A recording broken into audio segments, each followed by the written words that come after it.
नमस्कार, आदाब। Fact news में आपका स्वागत है। आज हम बात कर रहे हैं राजस्थान के पाली, जोधपुर और बालोतरा में फैलते प्रदूषण के गंभीर मुद्दे की और उस सिस्टम की जो सिर्फ कोर्ट की निगरानी में ही काम करता है।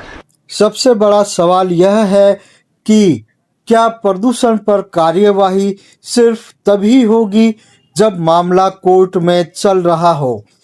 हम मानते हैं कि सुप्रीम कोर्ट को एक स्थायी निगरानी समिति बनानी चाहिए जिसमें एक रिटायर्ड जज की नियुक्ति हो ताकि लगातार मॉनिटरिंग हो सके, क्योंकि हकीकत यह है कि जैसे ही कोर्ट की सुनवाई रुकती है वैसे ही प्रशासन और जिम्मेदार विभाग भी एक्शन मोड से बाहर आ जाते हैं।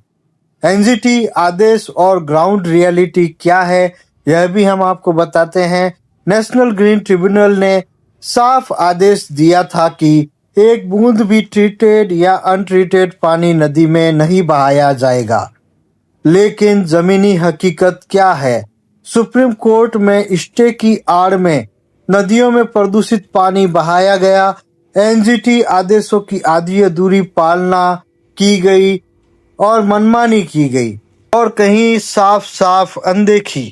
रोस्टर प्लान और पक्षपात के आरोप। एनजीटी के रोस्टर प्लान के नाम पर कई फैक्ट्रियों को केएलडी आवंटन नहीं दिया गया, छोटे उद्यमियों को चक्कर कटवाए जा रहे हैं, लेकिन रसूखदार उद्योगों को सीईटीपी कनेक्टिविटी आसानी से मिल रही है। यहाँ तक कि कुछ मामलों में ईटीपी प्लांट हटाकर सीधे सीईटीपी से जुड़ने की अनुमति दी गई, जो नियमों के खिलाफ माना जा रहा है।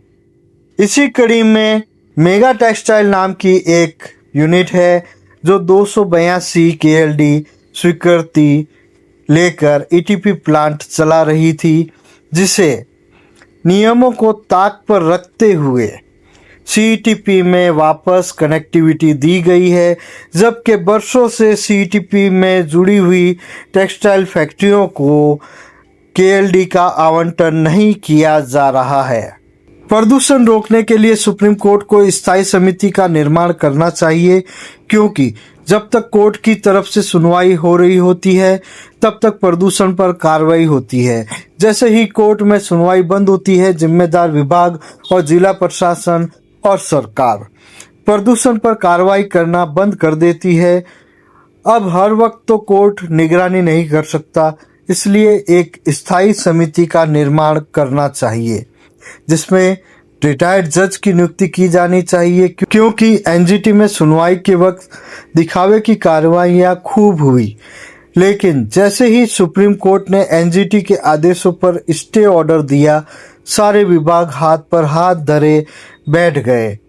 जोधपुर में धावा में बच्ची के चेहरे पर प्रदूषण के पानी पर बैठे मच्छरों के काटने पर हुए लाल निशान की जब खबर आई, तब हमने भी जोधपुर जाकर जोजरी नदी पर रिपोर्ट बनाई।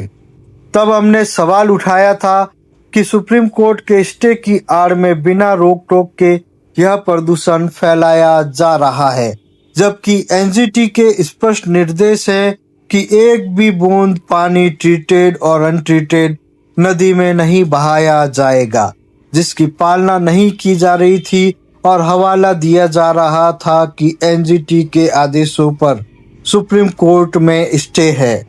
अब सुनिए एनजीटी के आदेशों की पालना भी कैसे आधी अधूरी की गई और मनमर्जी की गई। एनजीटी में रोस्टर प्लान देकर फैक्ट्रियों को केएलडी आवंटित की गई।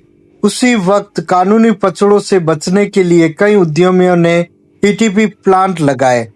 अब हाल फिलहाल में एक ईटीपी प्लांट वाले उद्यमी ने सीईटीपी से कनेक्टिविटी अपने रसूखात के माध्यम से प्राप्त की है, जिसमें जिला प्रशासन और पॉल्यूशन बोर्ड ने सहमति दी है, जबकि एनजीटी के रोस्टर प्लान का हवाला देकर कई फैक्ट्रियों को केएलडी जारी नहीं की जाती है।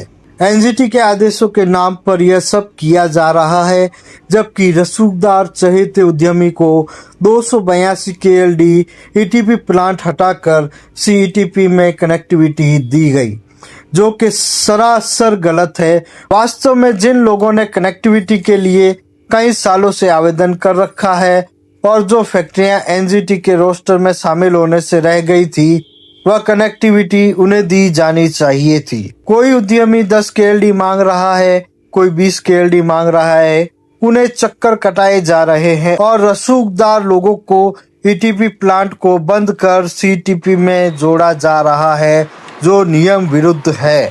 दूसरा सवाल यह है कि एनजीटी के आदेशों को आधा अधूरा और मनमाने तरीके से लागू किया जा रहा है। एनजीटी के आदेशों को आधा अधूरा या कहिए मनमर्जी से लागू किया जा रहा है। मंडिया रोड पर रीको के नालों से पानी सीटीपी में जाता था।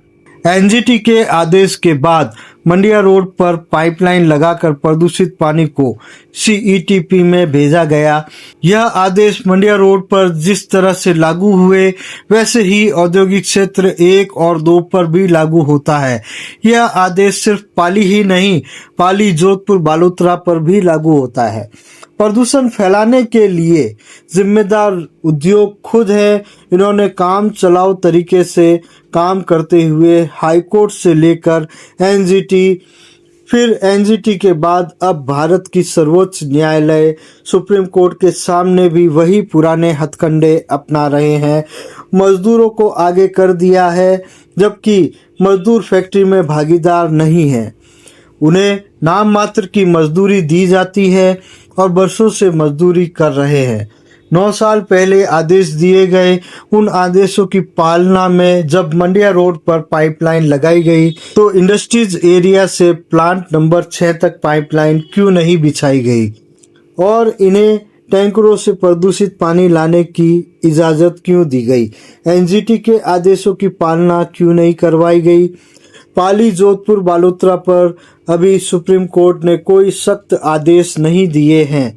हाँ, एनजीटी के आदेशों की पालना अब प्रशासन सुप्रीम कोर्ट में स्वतः संज्ञान लेकर प्रदूषण की सुनवाई शुरू होने के बाद करवा रहा है। पहले जिला प्रशासन एनजीटी में सुनवाई के वक्त हर सोमवार को प्रदूषण पर समीक्षा बैठक करता था, लेकिन जब से सुप्रीम कोर्ट में एनजीटी के आदेशों को लेकर स्टे ऑर्डर लिया हुआ था, तब से जिला प्रशासन भी स्टे हो चुका था और प्रदूषण बिना रोक टोक के नदी में धड़ल्ले से बहाया जा रहा था। सुप्रीम कोर्ट ने हाई पावर कमेटी का गठन कर रिटायर्ड जज संगीत लोढ़ा को जोधपुर, पाली, बालोतरा में फैल रहे प्रदूषण की रिपोर्ट बनाने के लिए कमेटी का गठन किया। तब से प्रशासन दिखावे की कार्यवाही कर रहा है। पहले जोधपुर में घरों के अंदर छोटा मोटा टेक्सटाइल का काम करने वाले लोगों पर कार्रवाई कर फाइल भरी गई ताकि सुप्रीम कोर्ट में दिखा सके कि हमने प्रदूषण पर चोट की है। लेकिन असल प्रदूषण फैलाने वालों को संरक्षण और सहयोग अभी भी निरंतर जारी है। जगह और स्थान ही बदला है। पाली में आनन फानन में एनजीटी के आदेशों की पालना करवाने के लिए एनजीटी के 9 साल पहले दिए गए आदेशों को एक ही दिन में लागू करने का आदेश जारी कर दिया गया। प्रदूषण विभाग ने 48 फैक्ट्रियों को बंद करने के आदेश तुरंत में दे दिए। इससे पहले यही फैक्ट्रियों वाले और पॉल्यूशन बोर्ड मिलकर लुका छुपी का खेल खेल रहे थे और कई बार तो शिकायतें यह भी आई कि सीवरेज के नाले से बरसात के वक्त रंगीन पानी फैक्ट्रियों का मोहल्ले की सड़कों पर बहता नजर आया। कई फैक्ट्रियों ने तो ईटीपी प्लांट लगा रखे हैं और प्रदूषण बोर्ड के पिछले आरओ ने तो एक पूर्व अध्यक्ष को ईटीपी के नाम पर अपनी फैक्ट्री के पड़ोस में सीईटीपी से जुड़ी हुई फैक्ट्री में प्रदूषित पानी ईटीपी प्लांट का छोड़ते हुए पकड़ा भी था। ऐसा नहीं है कि पहली बार सीईटीपी के अधिकारियों को प्रदूषण फैलाते हुए पकड़ा गया हो। एनजीटी के आदेशों से पाली की फैक्ट्रियां 9 महीने बंद रही थी। तब के सीईटीपी के अध्यक्ष की फैक्ट्री को जिला कलेक्टर ने चोरी चुपके चलाते हुए पकड़ा था। हाँ, यह बंद चालू का खेल बहुत लंबा है। पॉल्यूशन कंट्रोल बोर्ड कब किस फैक्ट्री को बंद कर दे और वह फैक्ट्री बंद के बाद अपने आप कैसे चल पड़े कोई पता नहीं चलता। प्रदूषण फैलाने वालों पर यह कैसी कार्यवाही हो रही है कि इन पर नकेल कसने की बजाय इनको सिर्फ डरा धमका कर छोड़ दिया जाता है या मामला कुछ और है।